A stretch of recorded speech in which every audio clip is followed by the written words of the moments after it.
Hello friends, welcome back. This is Madan. In this video we are going to modify our product API controller and make it to follow the proper REST standard.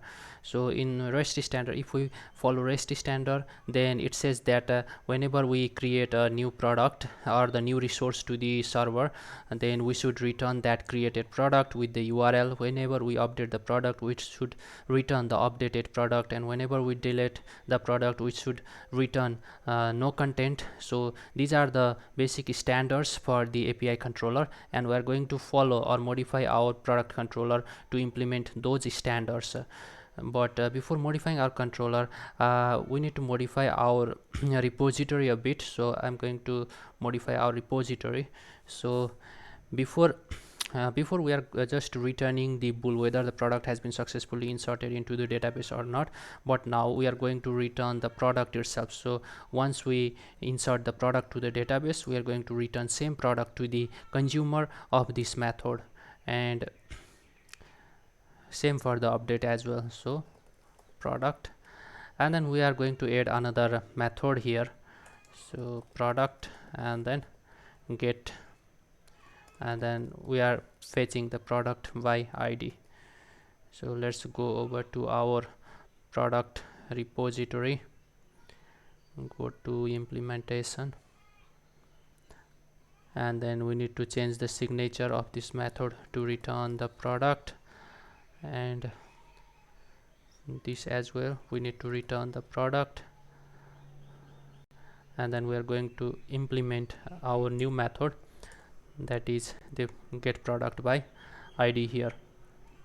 So once we insert the, let's complete this add method first. So once we insert the product has been created, and everything, this product and the product that is created in the database is same except the ID. While inserting the new product, the ID of the product that comes here is 0, but once it gets inserted into the database, the ID becomes the values that is given by the primary key in the database field.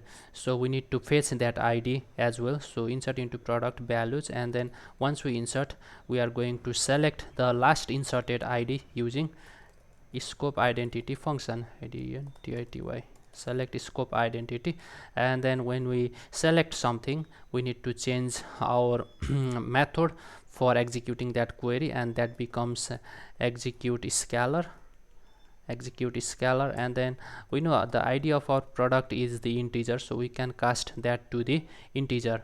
So variable, let's say product ID, or we can just do product dot ID equal to this, and then now we can't do this. Instead we can return the product itself. So this gives us the inserted product, and here also we are going to return the product, but this product is the one that is going to be updated into the database. So we can return the same product once it's get executed. So let's say variable updated equal to this, and then what we can do is if updated, then return product itself. If updated, then we are going to return product, or we are, if the product is not updated, then what we can do is, let's not put condition here, let's remove this and then just execute this, and then for now this will insert the product into the database, and then now we can return the same product from here.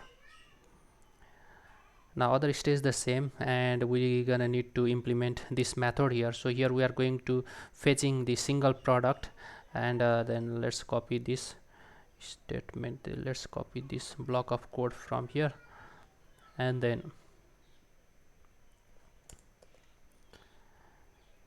now we have select asterisk from product where ID equal to @ID, this is the parameter. And then we have a, what we can do is we have another method query first or default, same like entity framework, and then we are going to return the product, but we have a parameter here ID, so we need to pass that parameter as a new object ID, and this name and this name should match here equal to the incoming ID to this method parameter, and this will return the product to the caller of this API. So we have modified our repository, and then now we are going to follow the proper REST standard into our product API. So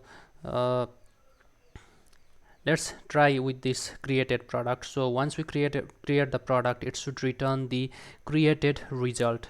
So instead of returning OK, we are going to return the created, and then this created asks us to provide the URL of the product or the resource that has been created and the product itself. So the URL of the product should be, let's make the URL $, and then what we can do is our URL for the product, we need to define that, but for now let's keep it simple. Let's say product, product, product slash ID, product slash, and then ID, and the ID is the ID of the product itself, product.id. So this will be the location of the created product, but we are going to modify this, and then the next parameter for this created function is to pass the product itself, the created product itself. So here inserted, let's rename this as a created product. Now we are going to return that created product here. So now the caller of this API or the endpoint will get the location of the product and the product itself when it is created. Similarly, in the update, now we can return the OK, and then let's say updated product, and we are going to return the updated product itself, not the boolean value but the product itself. And whenever we delete the record, we should return no content, return no content.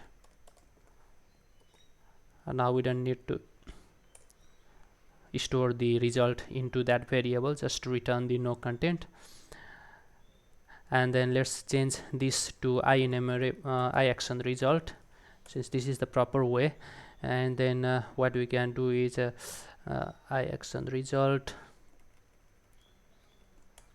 get, and then now we can result, instead of returning just the list of the product, we are going to return the OK result. Let's save this, and then let's try our API and see what we get.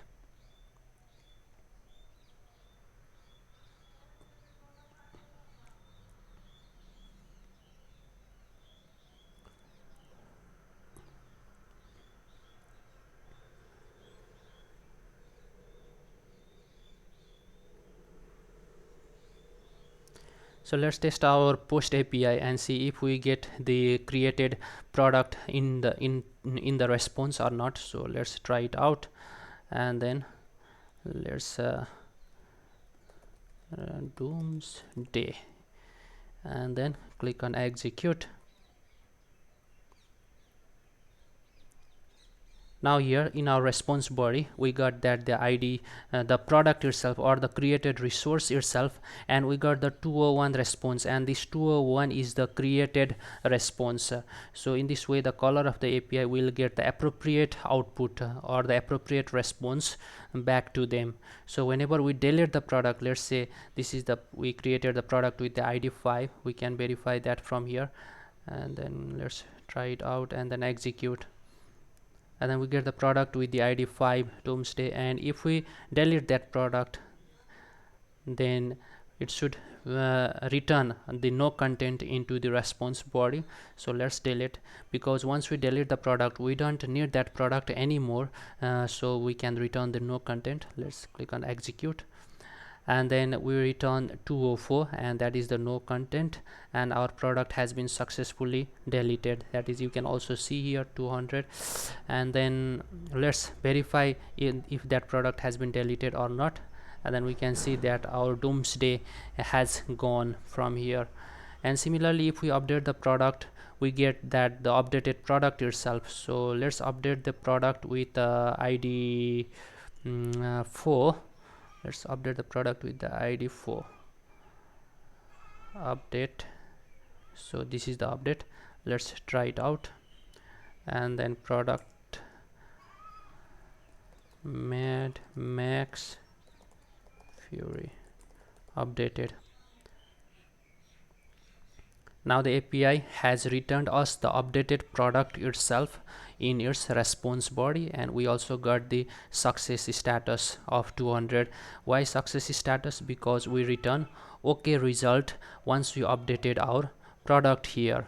So in this way we can follow the appropriate REST standards, but in our next video we will continue improving our API controller.